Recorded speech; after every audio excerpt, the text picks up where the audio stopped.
बहुत हो गया रोज रोज का तमाशा, अब हमसे और बर्दाश्त नहीं होता। आज के बाद तुम ओल्ड हाउस में ही रहोगे। लेकिन बेटा मेरा कसूर क्या है? आप मेरे साथ ऐसा क्यों कर रहे हो?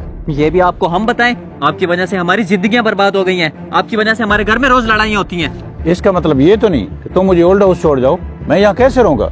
आखिर तुम्हारा बाप हूँ, कुछ तो यहाँ कर जाओ। यहाँ पर और भी बुढ़े होते हैं, रह लेना उनके साथ, कुछ नहीं होता तुम्हें। बेटा तरस करो अपने बूढ़े बाप पे। मैंने तुम दोनों को कितने लाड प्यार से पाला है, तुम मुझे ये सिला दे रहे हो? ज्यादा बहस मत करें। आपने अपनी जिंदगी तो बड़ी आसानी से गुजार ली है, अब हमारी जिंदगियां बर्बाद मत करें। हमारी बीवियां हैं, वो हमें इजाजत नहीं देती कि हम आपको अपने साथ रखें। चलो बिलाल। जी भाईजान, जो आपने सामान भिजवाया तो मैंने आपके अब्बा जी को दे दिया है। जी वो बिल्कुल अब ठीक है, आपको परेशान होने की जरूरत नहीं। बेटा मुझे यहाँ छोड़ के मत जाओ, मेरी बात सुनो। यहाँ मैं कैसे रहूंगा? आप परेशान मत हो, आपको जिस चीज की जरूरत होगी आपको यहाँ लाकर दे देंगे, बेफिक्र रहें। तैयब बिल्कुल ठीक कह रहा है, जब तुम दूसरे बूढ़ों के साथ रहोगे तो तुम्हारा दिल लग जाएगा, तुम्हें टेंशन लेने की जरूरत नहीं है। बेटा टेंशन की बात नहीं है, यहाँ बहुत ज्यादा सर्दी है, मैं सर्दी से मर जाऊंगा। बाबा जी आपको परेशान होने की जरूरत नहीं है, इस ओल्ड हाउस में आपको कुछ भी नहीं होगा। भाईजान आप इनकी रजिस्ट्रेशन करवा दें। शुक्र है आज ये काम भी हो गया। आए रोज इनकी वजह से घर में लड़ाई होती थी। मेरे से तो उनकी दवा का खर्चा ही पूरा नहीं होता था, हर रोज एक नई फरमाइश होती थी, ये ला दो वो ला दो। मैं तो बहुत तंग आ गया था। मेरी भी यही हालत की हुई थी, इस उम्र में खर्चा मांगते थे, अपने हालात ठीक नहीं है और ऊपर से उनके नखरे। अब तुम छोड़ो इन बातों को, शुक्र है ठिकाने लग गए हैं।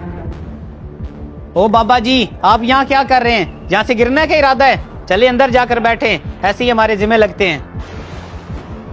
बेटा मुझे नहीं पता मेरा कमरा किस तरफ है।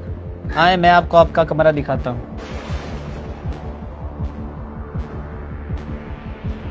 ये लें आपका कमरा।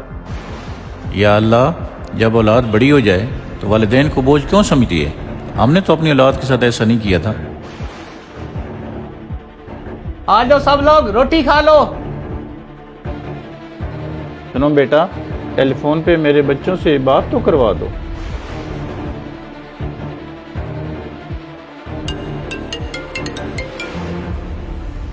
जी कौन बात कर रहे हैं?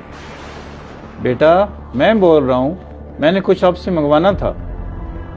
तैयब अब्बू की कॉल है, वो कुछ मंगवाना चाहते हैं। जी अब्बा, क्या चाहिए आपको? बेटा यहाँ पे बहुत सर्दी है, मुझे एक पंखा और हीटर चाहिए। पंखा? अब्बा पंखे की क्या जरूरत है? शार अजीब बात है, इतनी सर्दी में अब्बा को पंखे की क्या जरूरत पड़ गई? हाँ ये तो सोचने वाली बात है, चलो उनके पास चलते हैं और उनसे पूछते हैं कि इतनी सर्दी में पंखे की क्या जरूरत पड़ गई है।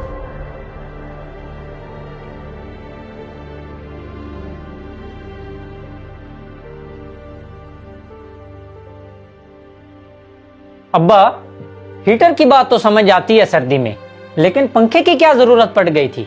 मुझे मालूम है बेटा, मैं तो जैसे तैसे करके अपनी जिंदगी गुजार लूंगा और इस दुनिया से चला भी जाऊंगा। पंखा मैंने इसलिए मंगाया है ताकि कल आपको जब औलाद यहाँ पे छोड़ जाए तो आपको गर्मी न लगे, आखिर तुम्हारा बाप हो ना।